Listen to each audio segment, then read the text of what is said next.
Imagine waking up on a Tuesday morning, making yourself a coffee and checking your phone, and seeing that you made $400 while you were asleep. No alarm, no boss, no commute, just money showing up like a polite little gift. Sounds amazing, right? Now here's the question nobody asks out loud. What did it actually cost you to get there? Because here's the thing. Passive income is one of the most seductive ideas in personal finance. It's everywhere. YouTube, Instagram, TikTok, podcast ads. Build 7 streams of income. Make money while you sleep. The rich don't trade time for money, and neither should you. And it's not wrong. Not entirely. Passive income is real. Wealth building through income streams is real. But there's a version of this story that nobody's telling you. A version where people spend years chasing passive income and end up poorer because of it. So before you buy that course, start that dropshipping store, or buy that rental property for cash flow, stay with me for the next few minutes. Because what I'm about to share might save you thousands of dollars and years of wasted effort. If you're new here, this channel is all about understanding how money actually works, not how it looks on Instagram. Hit subscribe so you don't miss the next one. Now let's get into it. Here's how the passive income dream usually starts. You're sitting at your desk at 6 p.m. You're tired. Your boss just dumped another project on you. You've been working hard for years, and your bank account doesn't feel any different. And then you come across a video. Someone showing their laptop, their Airbnb dashboard, their Shopify numbers. And they say the magic words, "I don't trade time for money anymore." And something clicks in your brain. A little dopamine hit. I want that. So you start researching. And the options seem endless. Rental properties, print on demand, dividend stocks, YouTube channels, affiliate marketing, online courses, vending machines, and yes, even laundromats. Each one promises the same thing. Set it up once, collect money forever. And here's where the psychological trap kicks in. Our brains are wired to love the idea of disconnecting effort from reward. It's called effort discounting. We naturally underestimate the work required to get something going and overestimate how automated it will be once it's running. We see the finish line. We don't see the track. So people jump in. They invest time. They invest money. And months later, sometimes years later, they look at the numbers and realize something uncomfortable. The income stream isn't actually streaming. Let me give you a real example. And I want you to really picture this. Meet someone. Let's call him Alex. Alex reads about rental property income and gets excited. He saves up, takes out a mortgage, and buys a small apartment to rent out. The rent he collects is $1,200 a month. Sounds great, right? But then reality shows up. The mortgage payment is $850. Property taxes take another $150. Insurance is $80. Then the boiler breaks, $600. A tenant leaves and the place sits empty for 6 weeks. That's $1,800 in missed rent. He has to repaint and fix the floor before the next tenant, another $900. And that's before we even talk about the hours he spent dealing with tenant calls, repair guys, lease paperwork, and bank transfers. By the end of year 1, Alex didn't make passive income. He lost money. And he lost time. Lots of it. Now, this doesn't mean rental property is always a bad idea. But Alex fell for what I call the highlight reel trap. He saw what passive income looks like at scale after years of optimization with the right property in the right market. And he thought he was buying that experience from day one. He wasn't. He was buying a part-time job with financial risk attached. And Alex isn't alone.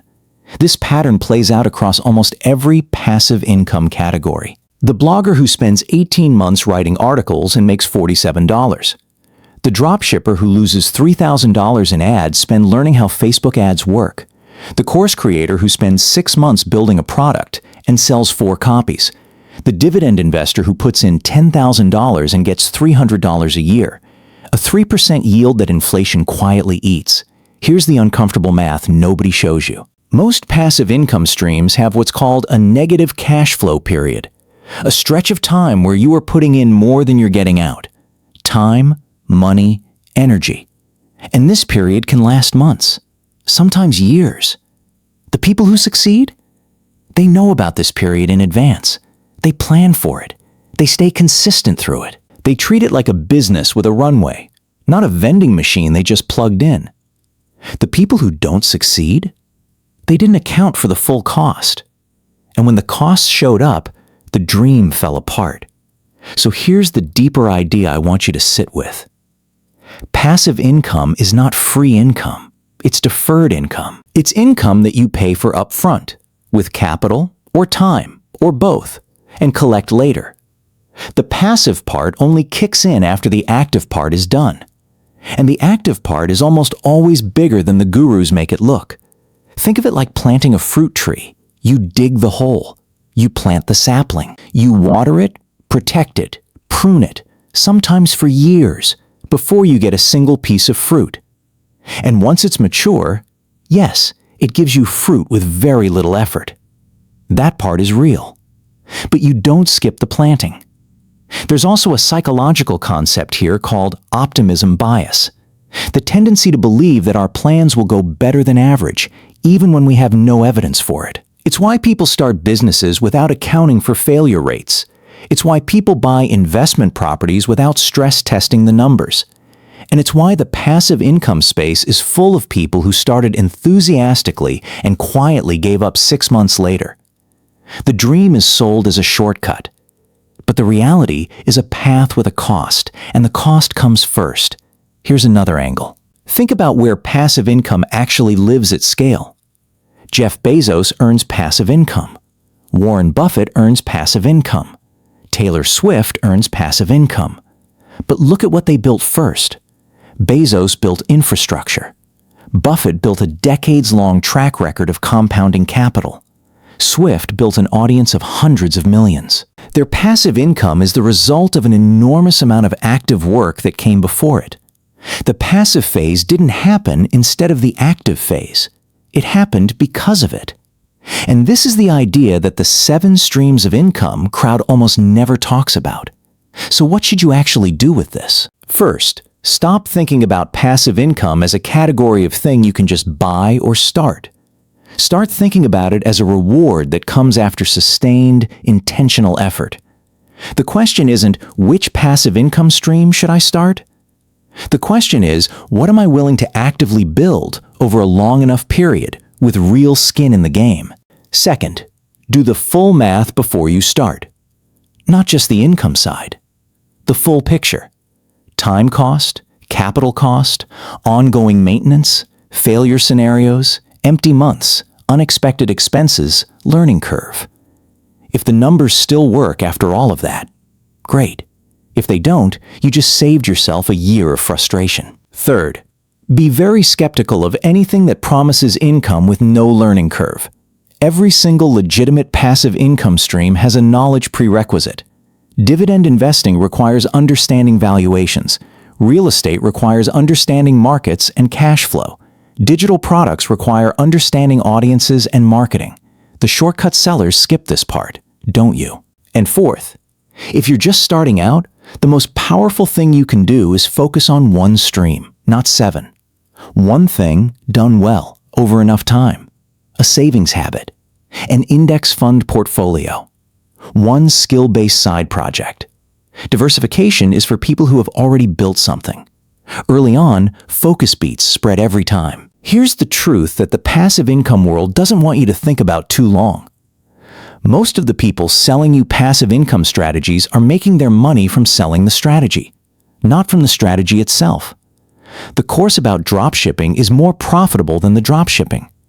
The book about rental investing is more reliably lucrative than owning the rentals. And the YouTube channel about passive income? Well, that's not to say all of it is a scam. It isn't. But it is a reminder that the incentives don't always point in your direction. Real wealth building is slower than the highlight reel suggests.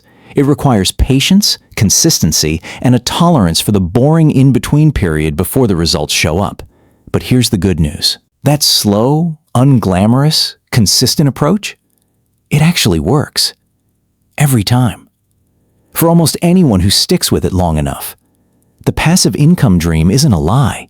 It's just incomplete. The full story includes the years of planting before the harvest. And once you understand that, you stop chasing shortcuts and start building something that actually lasts. If this video gave you a different way to think about income and wealth building, drop a comment below and tell me, which passive income stream have you tried, or which one are you most curious about? I'd love to know. And if you haven't subscribed yet, now's a good time. We put out one video a week on money, psychology, and building real financial freedom. No fluff, no shortcuts. Just the stuff that actually works. See you in the next one.